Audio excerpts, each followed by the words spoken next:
आप सभी को advocate Shivam Pandey high court की तरफ से नमस्कार साथियों। मैं आपका advocate Shivam Pandey high court.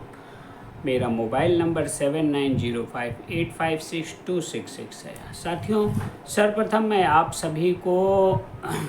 बहुत ही हृदय की अत्यंत गहराई से धन्यवाद प्रेषित करना चाहता हूं कि जब से डबल बेंच का आदेश आया है तब से आप लोगों ने मेरे अंदर जो विश्वास की झलक देखी है और जो विश्वास मेरे ऊपर किया है उसके लिए मैं आपको दिल से धन्यवाद कहता हूँ। पुनः हृदय की अनंत गहराई से धन्यवाद। आप लोगों को सच और गलत का फासला पता चल गया, इसलिए मैं बहुत ही प्रसन्न हूँ। साथियों, आप लोगों ने जिस प्रकार से अनवरत कॉल किए हैं, व्हाट्सएप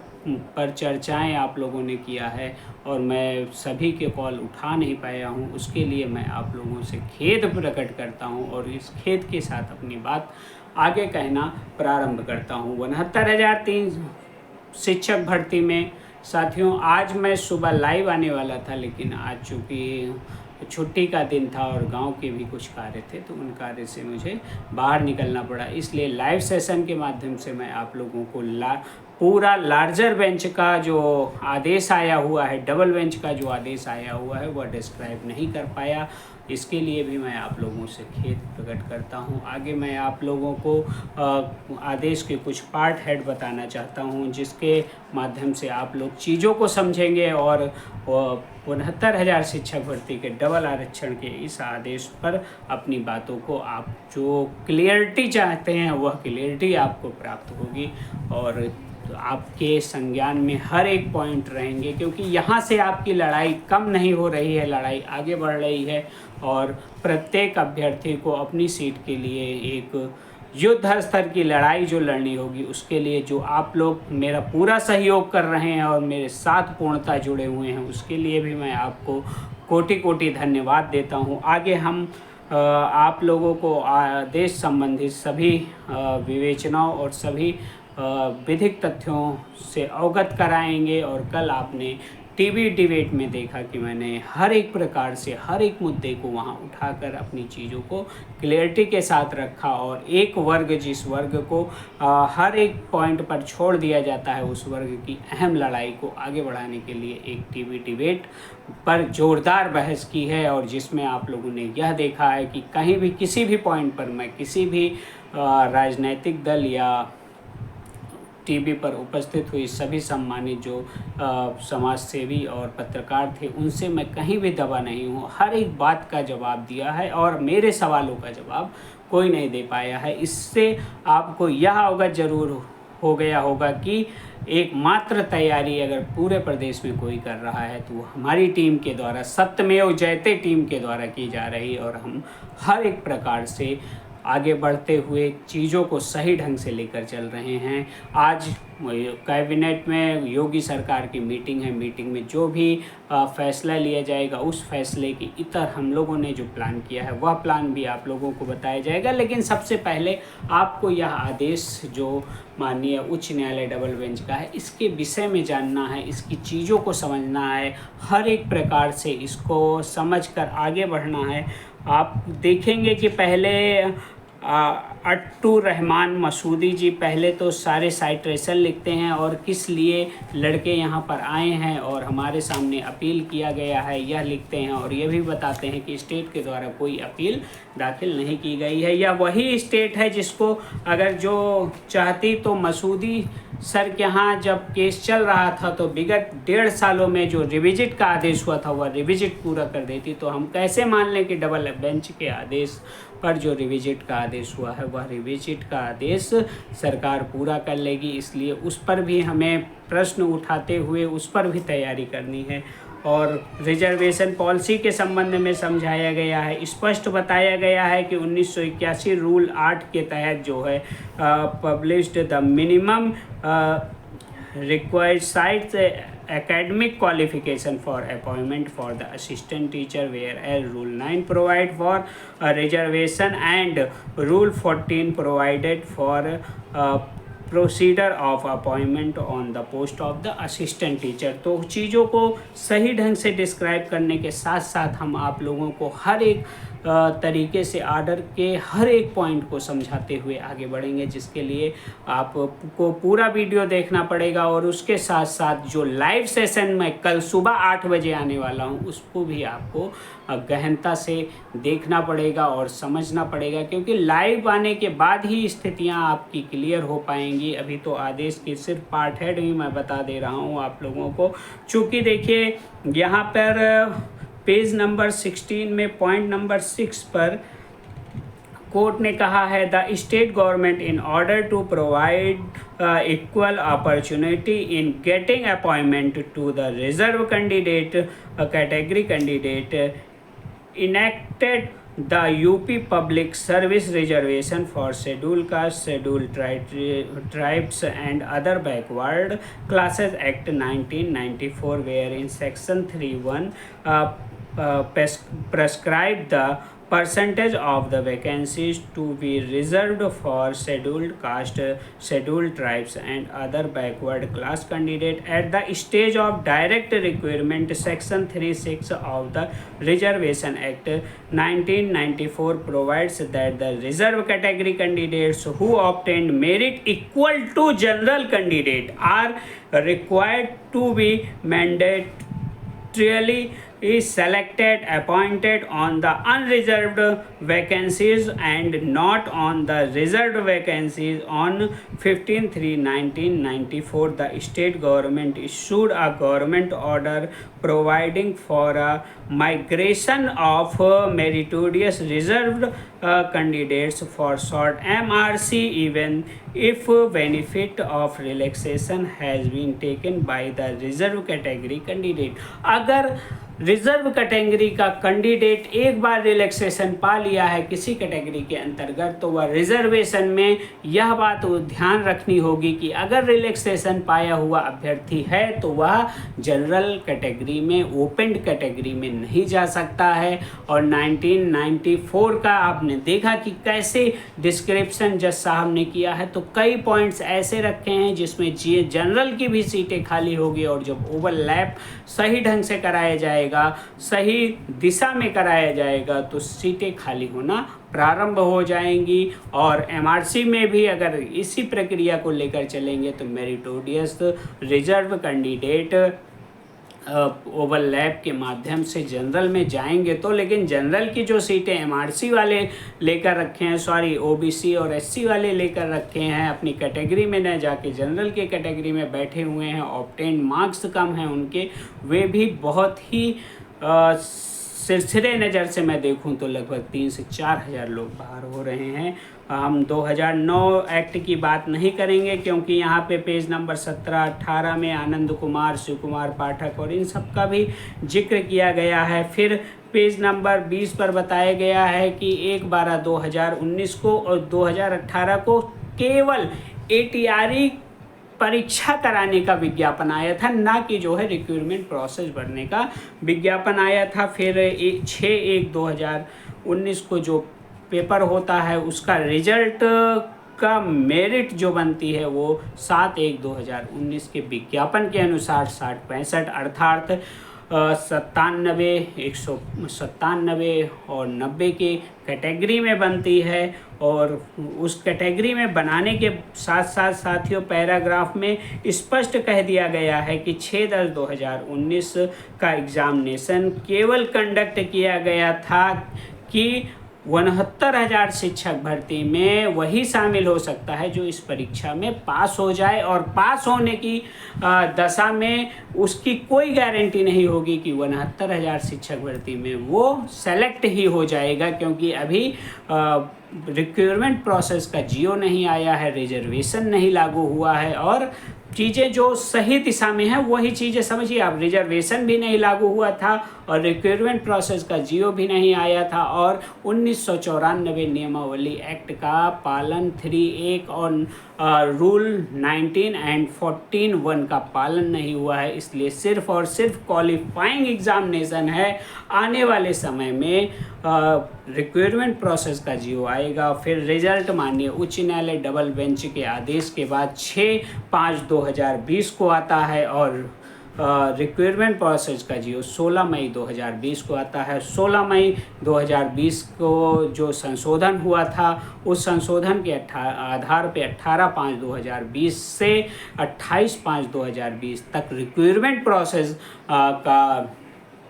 आवेदन लिया गया था और अभ्यर्थियों को कैटेगराइज करके उनका रिजर्वेशन उन्हें प्रदत्त किया गया था। अब इन सब पॉइंट्स को पढ़ने के बाद आप देखेंगे कि ईडब्ल्यूएस केस जो मैं 13 मई 2020 से 16 मई को फुल फॉर्म में आ गया था, पूरे प्रदेश को मैंने बता दिया था कि एकमात्र शिवम पांडे ईडब्ल्यूएस का केस लेकर 16 मई 2020 से आगे बढ़ रहा हूं। मेरे साथ मुट्ठी भर साथी जुड़े हुए थे, मात्र 11 लोग। उसके बाद फिर कुछ लोग आए जो इनका फर्स्ट और सेकेंड लिस्ट और थर्ड लिस्ट में चयन भी हो गया है। वो लगभग 100 की संख्या में थे जिनका चयन पूर्व की लिस्टों में हो गया है, जो कि अब क्वैश हो चुकी है और 17 लाभ पर ही वे अभ्यर्थी जो बाहर होने वाले हैं वे रहेंगे उस लिस्ट पे, यदि सरकार उस पर कार्य करती है। यदि सुप्रीम कोर्ट जाती है तो प्रत्येक दशा में हमारी कैविएट भी पड़ी है और हम सुप्रीम कोर्ट जाकर प्रत्येक स्थिति को क्लियर करते हुए अधिकतम साथियों की नौकरी के लिए प्रयास करेंगे। तो साथियों, मैं कह रहा था ईडब्ल्यूएस केस जो मैं लेकर चला हुआ था उसी पे सभी की निगाहें टिक गई हैं। लगभग 6900 पद इसमें आप सभी को मिल सकते हैं और पेटिशनर रिलीफ की संभावना 112% है, 10 नहीं 12% है और हम ईडब्ल्यूएस केस इन्हीं सब पॉइंट्स की वजह से जीत रहे हैं। जो हमने तैयार किया है brief, short brief and rejoinder affidavit, उसके आधार पर इन सभी चीज़ों को अगर हम कोर्ट में रखते हैं और अपनी बातों को सही ढंग से रखते हैं तो इस प्रदेश में कोई भी ऐसे जज नहीं है जो हमें या कहेंगे कि आप गलत बोल रहे हैं। हम बहुत ही बुलंदी के साथ एक नज़ीर रूपी आदेश लेकर ईडब्ल्यूएस के लिए लेकर आ रहे हैं और आप विश्वास मानिए इतना बड़ा आदेश आने की संभावना बन रही है कि पूरा प्रदेश ही नहीं पूरे देश में आपका जरूर नाम हो जाएगा और आप उस नज़ीर रूपी आदेश से नौकरी पाएंगे जिसे देश में साइट्रेशन के रूप में पढ़ा जाएगा। यह बात मेरी जो 16 मई 2020 को मैंने कहा था उसी समय आपने अगर गांठ बांधा होगा तो आपकी गांठ खुलने नहीं दी जाएगी आपको, और हमें बेसिक शिक्षा परिषद में सहायक अध्यापक के रूप में नौकरी ज़रूर प्राप्त होगी। इसी विश्वास के साथ मैं आगे बढ़ रहा हूँ। ईडब्ल्यूएस के प्रत्येक साथी को पूर्ण विश्वास दिला देना चाहता हूँ कि 110% आप यदि मेरे साथ हैं, मेरे ऊपर भरोसा किए हैं तो नौकरी से आप एक कदम जो दूर थे अब आप 2 इंच की दूरी पर हैं। वह 2 इंच कब पूरा हो जाए यह आपको भी नहीं पता चलेगा। हो सकता है रिविजिट के पहले ही मैं ईडब्ल्यूएस के माध्यम से अपने साथियों को नौकरी दिलवा सकूं, क्योंकि संकल्प जिनके बड़े होते हैं ईश्वर उनकी रक्षा करता है और जिसकी रक्षा भगवान श्री राम करते हैं, उनके इष्ट देव करते हैं, उस भक्त को कभी कोई हानि नहीं होती है। मैं वह माध्यम बनना चाहता हूं जिस माध्यम के माध्यम से आप लोगों को सहायक अध्यापक के रूप में बेसिक शिक्षा परिषद में नौकरी प्राप्त हो सके। और उस माध्यम को बनने के बाद यदि कोई भी मेरा नाम भी नहीं लेता है तो उसके रूह और उसकी आत्मा से जो आशीर्वाद निकलेगा वह मेरे लिए अवश्य हितकारी होगा और प्रतिफल के रूप में मुझे ईश्वर रूपी वरदान जो प्राप्त हुआ है कि अनेक अभ्यर्थियों के हितों की सुरक्षा के साथ साथ अपनी हितों की सुरक्षा करने का उस आदेश को, उस प्रभु की स्तुति को मैं अर्पण करते हुए, हृदय में संवारते हुए फिर से कोई नया प्राण लूँगा, जिसके माध्यम से जो हमारे बीच के, जो हमारे साथ के निसहाय, असहाय और गरीब वर्ग के व्यक्ति हैं उनके लिए भी मैं एक कार्य नौकरी प्राप्त होने के बाद करूंगा और चीज़ों को सही ढंग से डिस्क्राइब करते हुए आगे बढ़ते हुए हर एक प्रकार के निराश्रित लोगों के लिए कार्य करते हुए आगे बढ़ूंगा और प्रभु के ही समर्पण में पूरा जीवन उतार दूंगा, क्योंकि मेरा लक्ष्य सिर्फ एक है कि किसी तरह अन्याय के रास्ते पर चलने वाले लोगों को कठोर टक्कर देने के बाद अपने आप को इस प्रकार से स्थापित कर लेना जैसे भगवान श्री कृष्ण के आदेशानुसार अर्जुन ने किया था। तो साथियों, EWS केस में आपको नौकरी मिलने जा रही है, नौकरी मिलने जा रही है, नौकरी मिलने जा रही है, ये गांठ बांध लें। कोई भी आपको सवाल जवाब नहीं करना है, सिर्फ ईश्वर का स्मरण करके मेरे ऊपर विश्वास रखना है। मैं नौकरी लेकर आया था, सिंगल बेंच में 110% नौकरी मिलती, लेकिन शमशेरी सर ने कुछ गड़बड़ कर दिया। उन्होंने अपने जो नज़ीर रूपी आदेश था उसको मैं उस शब्द को नहीं बोलना चाहता हूँ, इस तरह बहा दिया, इस तरह पानी में बहा दिया जैसे जो है कि गोबर की तरह कोई उसको फेंक देता हो। तो आप यह समझ लीजिए कि जिसका नाम इतिहास के पन्नों में होना था, वह उसने स्वयं अपनी कुचेष्टा के कारण अपना नाम जो है गोबर की तरह नाली में फेंकवा दिया। उस जज के विषय में मुझे कुछ नहीं बोलना, सिर्फ इतना बोलना है कि आगे हम जो आदेश लाने जा रहे हैं उससे माननीय उच्च न्यायालय के दोनों जजों की इतिहास में ज़रूर नाम पढ़ा जाएगा और एक साइटेशन के रूप में EWS केस याद किया जाएगा। हम पेज नंबर 22 पर थे, जहां पर MRC की बात हम लोगों ने किया। उसके बाद साथियों सतीश चंद्र मिश्रा जी की बहस से प्रारंभ होता है। फिर सतीश चंद्र मिश्रा जी के बाद उपेंद्र नाथ मिश्रा जी बहस करते हैं। उपेंद्र नाथ मिश्रा जी के बाद फिर OP श्रीवास्तव जी बहस करते हैं। OP श्रीवास्तव जी ने भी चीज़ों को सही ढंग से रखा। राघवेंद्र प्रताप सिंह का ऑर्डर दिया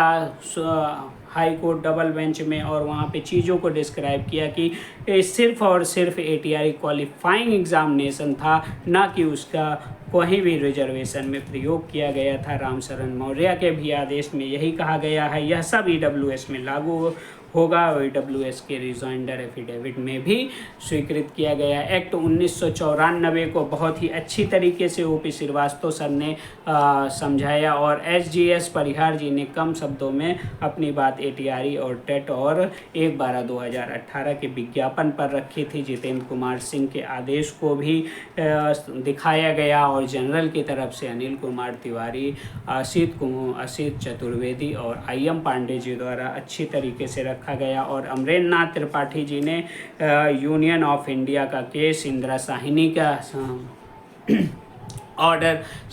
उच्च न्यायालय में रखा। इंदिरा साहिनी में क्या कहा गया है कि रिजर्वेशन पॉलिसी कब लगती है और किस प्रकार लगती है और कहां पर उसे ऑथेंटिक मानी जाती है। यही इंदिरा साहिनी हर एक प्रकार से, हर एक तरीके से रिजर्वेशन को डिफाइन कर रहा है। और आर्गूमेंट में फिर लंड काउंसिल ने टोटल सबमिशन देने के लिए फिर फिजिकल कैंडिडेट के भी 5/1/2022 के जियो के संबंध में कहा गया। वो उस जियो को धरातल पर ही रहते हुए जज साहब ने डिनाई कर दिया। डिनाई करने के साथ साथ फिर अपने साइटेशन लिखवाए, और अपने ग्राउंड्स को लिखाने के बाद एट लास्ट जज साहब ने 7/1/2019 का जो जियो का आदेश आया था, उस जियो के आधार पर 60% को ही भर्ती प्रक्रिया माना, क्योंकि वहाँ पे राघवेंद्र सिंह का ऑर्डर ऑलरेडी प्रमोट कर रहा था जज साहब को कि हाँ इसी के आधार पर फैसले देने हैं। और चीज़ों को कुल मिलाकर इस तरीके से जज साहब ने रखा है कि कहीं से भी उनको ये हताशा एवं निराशा ना हो कि हमने गलत आदेश दे दिया है। लेकिन इस आदेश में कुछ कमियां भी हैं साथियों। उन कमियों को मैं आप लोगों को बता दूं कि नियोक्ता की गलती का खामियाजा कभी भी अभ्यर्थी को नहीं भुगतने देना चाहिए। यदि सरकार ने गलती किया है तो जो कोर्ट को, सरकार को सज़ा देते हुए, पदों की संख्या अपने आप संज्ञान में लेते हुए, बढ़ाते हुए, किसी को बाहर ना करके सभी अभ्यर्थियों को अंदर करने के लिए कहा जाना था। लेकिन ऐसा नहीं हुआ है। सिर्फ और सिर्फ वे अभ्यर्थी जो गलत ढंग से चयनित हो गए हैं उन्हें सत्र लाभ कोर्ट ने दे दिया है। यह बिल्कुल गलत है साथियों, बिल्कुल गलत है, क्योंकि इस प्रकार से नियोक्ता हर एक बार गलती करेगी और सजा अभ्यर्थी को मिलेगी। मान लीजिए आपका चयन हो जाए और आप 3 साल से नौकरी करें, अचानक आपसे कहा जाए क्योंकि आपका चयन मेरी गलती के कारण हो गया था, अब आपको अगले सत्र में निकाल दिया जाएगा, इसलिए 6 महीने में अपनी कोई और तैयारी करके के कहीं और आप रास्ता देख लीजिए। इतना आसान नहीं होता है। एक अभ्यर्थी अपने जीवन का 5 से 10-15 साल लगा देता है एक छोटी सी नौकरी प्राप्त करने के लिए, और उसे नियोक्ता की गलती की वजह से नियुक्ति से बाहर कर दिया जाए, वह उसके लिए इतना आसान नहीं होता है। साथियों, इस आदेश को मैं आपको फिर से अच्छे से डिस्क्राइब करूंगा, लाइव सेशन के माध्यम से कल ही आऊँगा और हर एक चीज़ को आपको डिस्क्राइब करूंगा और चीज़ों को आपको बता देता हूं कि कोई भी चयनित मुझे नहीं लगता है कि बाहर होगा अगर मेरे ऊपर विश्वास बनाता है तो। और कोर्ट में माननीय सर्वोच्च न्यायालय में सरकार पहले जाएगी, अभ्यर्थियों के साथ जाएगी, इसलिए अभ्यर्थियों को निराश एवं परेशान होने की ज़रूरत नहीं है। हमारी कैबिनेट पढ़ चुकी है विभिन्न मुद्दों पर 69,000 शिक्षक भर्ती में, और हम भी सर्वोच्च न्यायालय में एक सटीक तैयारी के साथ और लोगों को साथ में लेकर चलेंगे, जिसमें आशुतोष दुबे जी से मेरी पूरी बात हो गई है। हम लोग साथ चलेंगे और यदि प्रदेश के अन्य लोगों ने भी हमारा साथ दिया तो हम एक टीम के रूप में आगे बढ़ेंगे और हर एक प्रकार से चीज़ों को सही ढंग से डिस्क्राइब करते हुए हम कोर्ट में अवेलेबल होंगे, और अवेलेबल होने के साथ साथ प्रत्येक दशा में हम जीत